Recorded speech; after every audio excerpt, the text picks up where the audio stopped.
बिहार के दरभंगा से एक बड़ी खबर आ रही है। दरभंगा के सदर थाना क्षेत्र से ये बड़ी खबर आ रही है जिसमें बताया जा रहा है कि मनीष कुमार यादव लगभग 2 महीने से ज़्यादा से लापता हैं। उनका कोई भी पता नहीं चल पा रहा है। ऐसे में दरभंगा पुलिस प्रशासन पर बड़ा सवाल उठ रहा है। लेकिन अब दरभंगा के डीएसपी सदर अमित कुमार ने बड़ा खुलासा कर दिया है।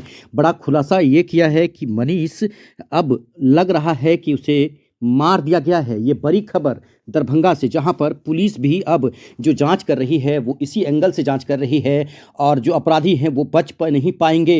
अपराधी के करीब जल्द से जल्द पुलिस पहुंचेगी। दरभंगा में मनीष का परिवार पूरा रो रहा है, करा रहा है, दर दर भटक रहा है और प्रत्येक दिन वरीय पदाधिकारियों से गुहार लगा रहा है।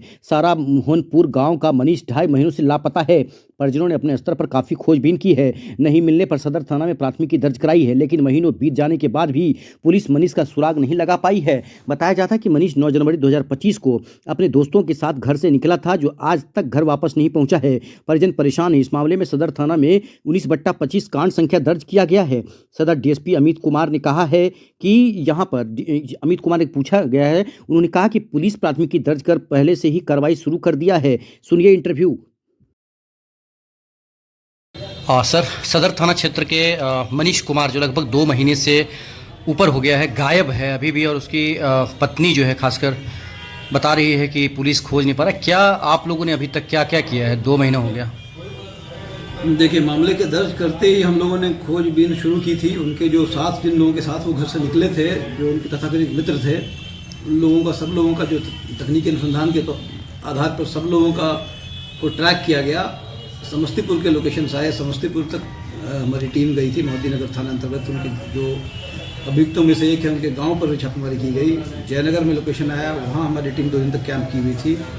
अभी भी लगातार रेड्स जारी हैं। उसके अलावा जो other means of legal closure होते हैं केसेस के, उसके अंतर्गत इश्तेहार चिपका दिया गया है। जो अभियुक्त हैं 3 उनके घरों पर 2 लोग अप्राथमिक अभियुक्त बने हैं, जिनके बातचीत की सूचना आ रही थी अभियुक्तों से। उन्होंने तथ्यों को छुपाया है, भ्रामक तरीके से पुलिस को बदलाया है और बार बार सरेंडर करने की बात करते रहे और कुछ और करते रहे, लोगों को दबाव बनाते रहे। उनमें से प्राथमिक अभियुक्त में से एक अभियुक्त के पिता हैं और एक अभियुक्त का भाई है, उनको सेंटअप किया गया है, उनको जेल भेजा गया है। इसके अलावा इश्तेहार लेकर के कुर्की के लिए प्रे किया गया है। जल्द ही 3 अभियुक्तों के घर की विधिवत कुर्की की जाएगी। सर, इस मामले में पूरे में अभी तक आप लोगों को क्या पता चल रहा है? क्योंकि परिवार का ये कहना है कि ज़मीन का ये कारोबार करता था मनीष और बड़े पैमाने पे करता था, तो क्या लग रहा है, क्या आप लोगों को क्या लग रहा है? किसी अप्रिय घटना से इनकार नहीं किया जाता है। हमारा जो पर्यवेक्षण गया है वो भी, उसको भी हमने वैसे ही धाराओं में थ्रू किया है। किसी अनिष्ट की आशंका को प्रबल मानते हुए उसी धाराओं में ये हुआ। उसी तरह के तहत हम लोग सीरियस हीनियस क्राइम एंटिसिपेट करते हुए इसमें इन्वेस्टिगेशन भी कर रहे हैं, रेड्स भी कर रहे हैं, कोर्ट से जो प्रोसीजर्स हैं उसका पालन कर रहे हैं। पूरी तत्परता से पूरा मामला संज्ञान में है। वरीय पुलिस अधीक्षक महोदय के संज्ञान में SIT का गठन किया गया है और जो भी किया जाना चाहिए वो हम लोग कर रहे हैं। सर, एक सवाल और है कि जो अपराधी फरार है, जिनका नाम है आवेदन में, अगर वो क्राइम नहीं करते तो भागते क्यों? ये सबसे बड़ा सवाल है। बिल्कुल नहीं भागते। वो लगातार भाग रहे हैं और बहुत सारे हमारे तकनीकी अनुसंधान के तरीके हैं और उसके क्या फाइंडिंग्स है वो हम लोग मीडिया पर शेयर नहीं कर सकते हैं। लेकिन ये हमें कोई जानकारी नहीं जो भाग रहे हैं, कहाँ उन्होंने ठिकाना बदला है। उसी आधार पर और 2 लोगों को हमने गिरफ्तार भी किया है पूछताछ के लिए और उन्हें सेंटअप भी किया गया है। लेकिन गिरफ्तार भाग रहे अगर नहीं किया होता तो उनमें से कोई जरूर सरेंडर करता। दरभंगा पुलिस मोस्ट वांटेड को भी गिरफ्तार कर रही है। आखिरकार इन लोगों के तक क्यों नहीं पहुँच पा रहे हैं? ये देखिए, बिल्कुल वेटरन क्रिमिनल्स की तरह ही लगातार मोबाइल्स बदल रहे हैं, नंबर्स बदल रहे हैं और आउट ऑफ स्टेट बहुत दूर दराज अभी प्रवासित हैं, जैसा जानकारी मिल रही है। फिर भी हमारी टीम्स एक्टिव हैं। इससे ज़्यादा मीडिया पर हम लोग नहीं बता सकते। सर, क्या लग रहा है कि ज़मीनी विवाद में, मतलब हाँ, जमीन का काम वो करते थे। विशेष कारणों का खुलासा, कोई व्यक्तिगत लड़ाई रही हो या उस दिन कोई ऐसा इम्प्रॉम्प्टू कोई ऐसा मौका हो गया हो या ज़मीन का कारोबार के तहत साजिशन विधिवत तरीके से ले आकर कहीं कुछ कर दिया गया हो, इस सब पर इनमें से किसी की गिरफ्तारी के बाद ज़्यादा खुलासा होता है। एक और इसमें इनपुट आ रहा है सर कि मनीष के ऊपर भी कुछ चोरी का केस दर्ज है सदर थाना में। क्या ये आप लोग खंगाले हैं इस बात को? वो छोटा मोटा केस है, उसकी जानकारी से ज़्यादा उसमें नहीं दिया गया। क्या कहना चाहते हैं, खासकर जो जनता के बीच जब खबरें जाती हैं तो उनके दिमाग में एक ही चीज़ चलता रहता है कि आखिरकार पुलिस उद्भेदन क्यों नहीं कर पा रही, आखिरकार पुलिस खोज क्यों नहीं कर पा रही है? कुछ केसेस होते हैं जिनमें समय लगता है, बीच में बहुत सारा लॉ एंड ऑर्डर पर त्यौहार रहे। इसके अलावा उनके परिवार वालों से हम लोग लगातार संपर्क में हैं। परिवार वालों से हमारी मुलाकात हुई, इंस्पेक्टर से मुलाकात हुई है।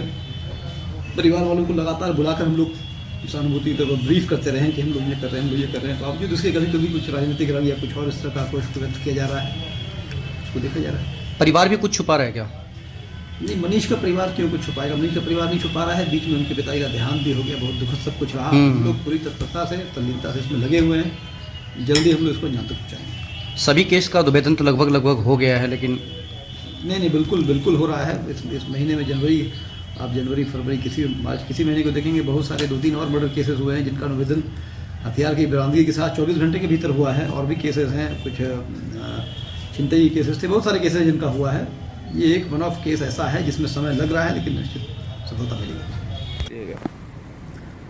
आप अभी एसपी ऑफिस आए हैं, एक फ़ोटो लेकर के हैं 3 बच्चों के साथ। क्या हुआ है आपके साथ?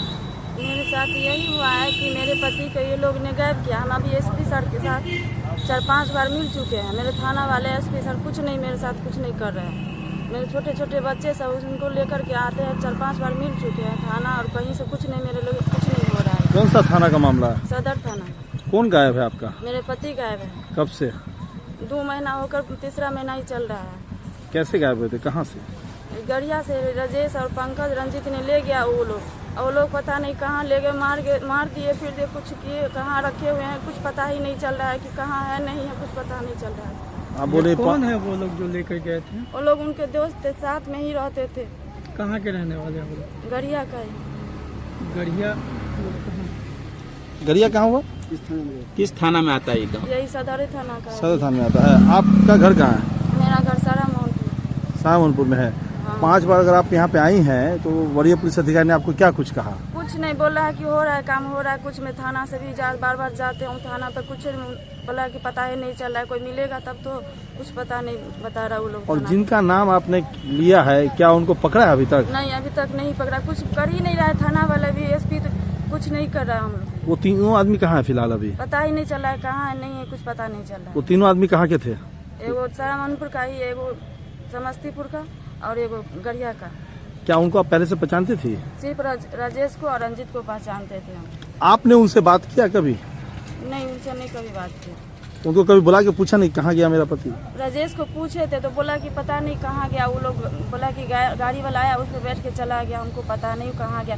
वो लोग ले गया, 4 चक्का से ही बैठा के ले गया, और आगे जाके पता नहीं चला कि कहाँ छोड़ दिया, नहीं छोड़ दिया, कुछ पता ही नहीं चला। ये जो लोग थे ये कौन है? आपके पति के दोस्त थे? कौन थे ये? पहले थे दोस्त, बीच में झंझट हुआ था, जमीन बर्बादी के लिए झंझट कर लिया था। क्या लगता है आपके पति को क्या हुआ होगा? पता ही नहीं चला, हमको क्या पता कि वो लोग मार दिए, कथी किए नहीं किए, हमको पता ही नहीं चला। जमीन का क्या झंझट हुआ था? वही रास्ता के लिए झंझट था। क्या रास्ता के लिए क्या वो बताइए। झंझट की था यही कि रास्ता के लिए राजेश बोला था कि मेरा है, वही मनीष बोला था कि मेरा है, यही रास्ता के लिए ही झंझट हुआ। इस मामले में आपने थाना को जो सूचना दिया उसके बाद क्या उसमें किसी तरह का कोई सनहा केस दर्ज हुआ है? इस बात की जानकारी है आपको? नहीं, ये सब जानकारी नहीं है। मतलब थाना पे भी आवेदन दिए थे, एक बार लेकर गया थाना पे, 9 तारीख को गायब हुए, फिर हम 12 को 13 को ले गए तो थाना वाला नहीं लिया मेरा अफसर, कुछ नहीं आवेदन जमा करने क्या गया। आपको वो तारीख पता है जिस तारीख में वो गायब हुए? कौन सी तारीख थी? 9 जनवरी को ही गायब हुए। कुछ आपको बताया था कि कहाँ जा रहे हैं वो? नहीं, हमको कुछ नहीं बता के गए कि कहाँ जा रहे नहीं जा रहे। सिर्फ हमको बोले कि कपड़ा पैक करने के लिए, और कपड़ा पैक करके दिए। वो लोग ले गए, वो लोग पता नहीं वो अपने घर पे ले जाके खिला पिला के कहाँ छोड़ दिए नहीं छोड़ दिए, कुछ पता ही नहीं। मनीष की कभी किसी के साथ दुश्मनी, कभी फोन पे कभी आपने सुना हो चिल्ला के बात करना, रास्ते में मारपीट की कोई खबर? नहीं, हमको नहीं सुना। अब आप क्या करेंगे जब यहाँ पे आपकी बातों को नहीं सुना जा रहा है तो? अब यही करेंगे कि एसपी साहब के अथी पर आंदोलन जो झरना अथी करेंगे। मेरे छोटे छोटे बच्चे सबको लेकर के झरना आंदोलन करेंगे। अभी भूख आपके हड़ताल घर करेंगे। अभी आपके घर में कौन कौन लोग हैं? पति नहीं है, वो गायब है। मेरा 3 बच्चा है और सासू माँ है, और कोई नहीं है मेरे साथ, कोई भी नहीं है। क्या नाम है आपका? लेखक हूँ। कितने साल पहले आपकी शादी हुई थी? 11 साल।